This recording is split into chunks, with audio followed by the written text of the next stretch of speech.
lot of libertarians think that government's always bad. And I tell you that there's things you can't do without government. Even Hayek accepted that government should be there for wars and pandemics.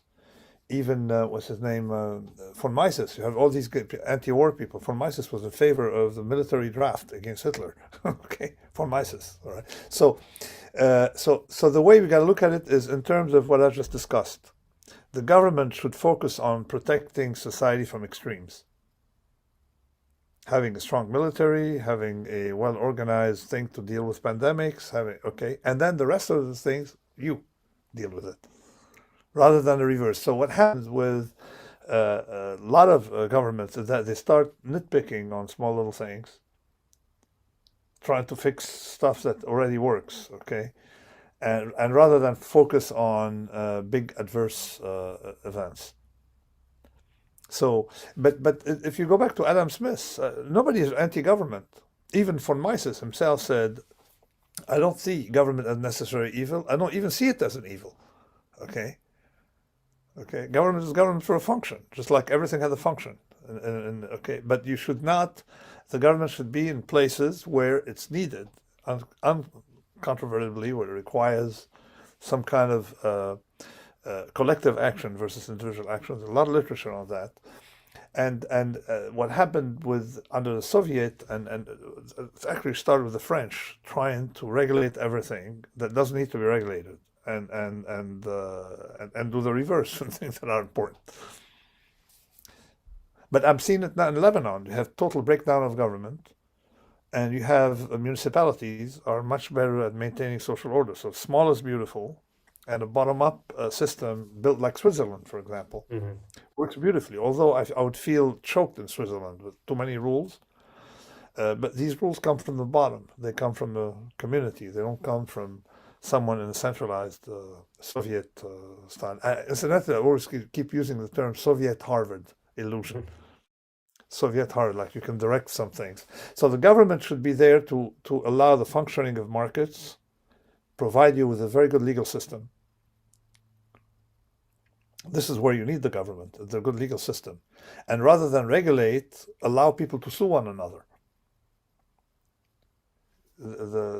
I discussed that in Skin in the Game, but I agree with you that most societies will do better in many things just in organic collaborations for some things, but not others. You don't want the absence of government. Let me tell you what it leads to. And I saw it in Lebanon. You see it in many places. We even saw it in the United States with a mafia rule, warlords and mafia rule. We see it even in Russia. I mean, Russia is a combination of oligarchy and and a centralized government. Sometimes they coexist. You have a mafia rule, that becomes legit in some places in alliance with the government rather than just a pure benign democracy as of the type we have in the Anglo-Saxon world and most of Western Europe. Yeah. I also noticed that several people, for some reason, try to push you and say something about Pinker and his ideas about world peace and safety. Okay. No, we debunked them. Pinker is not a scholar. He's a journalist. He doesn't understand the difference between statistically significant, the statistically significant and the factual. So in that sense, I wouldn't pay attention to Pinker because he doesn't understand elementary statistical properties. He said, "Oh, violence has dropped. Look, we have this data set." And our response to Pinker is that it's fat tail process to claim that violence has dropped. The inter-arrival rate of wars, such as World War II, is something like 102 years, 110 years, something like that. So you can't really proclaim it based on, we have evidence there's no war. Look, there haven't been any war for a few years. There's had a period between Napoleon and the First War where you had no wars in Europe. Okay, and then suddenly it exploded. So I wouldn't. So the problem with Pinker is methodological. So a scholar can be wrong, okay, but here it's not even a level of scholarship because when you write a scientific paper, you have to use a methodology to say this is statistically significant.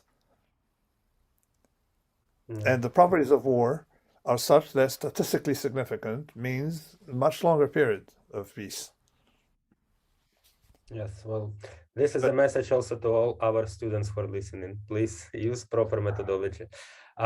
Use proper methodology. Exactly. I mean, don't use sin-tail process for fat-tail process. Another way people use sin-tail mistake for fat-tail is when they say, well, Ebola or killed only 2 people, so therefore it's risk-free compared to heart attacks. Well, heart attacks are thin-tailed. They don't double from year to year, but pandemics can be multiplied by 100. And sure enough, we used that at the beginning of the pandemic, where they said, you have higher risk of drowning in your swimming pool than dying of COVID. Well, that was at the beginning, but COVID has properties so unstable that you cannot really make an inference based on the same sample size methodology. It's not Gaussian. So that's sort of like what I focus on. In this, you can download the PDF, and it has cartoons in it, right? Oh yeah, people in the chat already shared all the links. They have self-coordinated. I think it will be the last question because we don't want to take a lot of your time.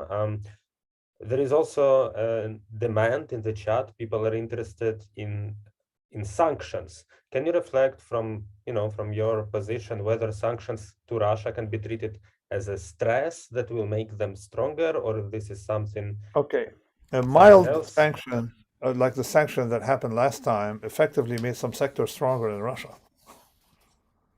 Like someone went to Italy, bought cows or something, and started making mozzarella because they would sell mozzarella, something like that, right? So mild sanction, drastic sanctions destroy a country. Particularly that a country today cannot live in autarky.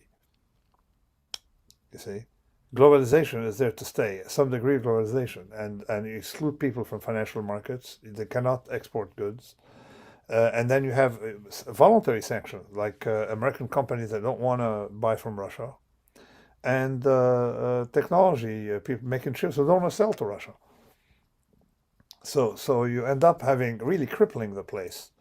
Now, whether the average Russian whose firstborn son is enlisting in the army will understand that this is not meant, to punish you, because they may react by getting angry at the West, but to make you rebel against the Kremlin.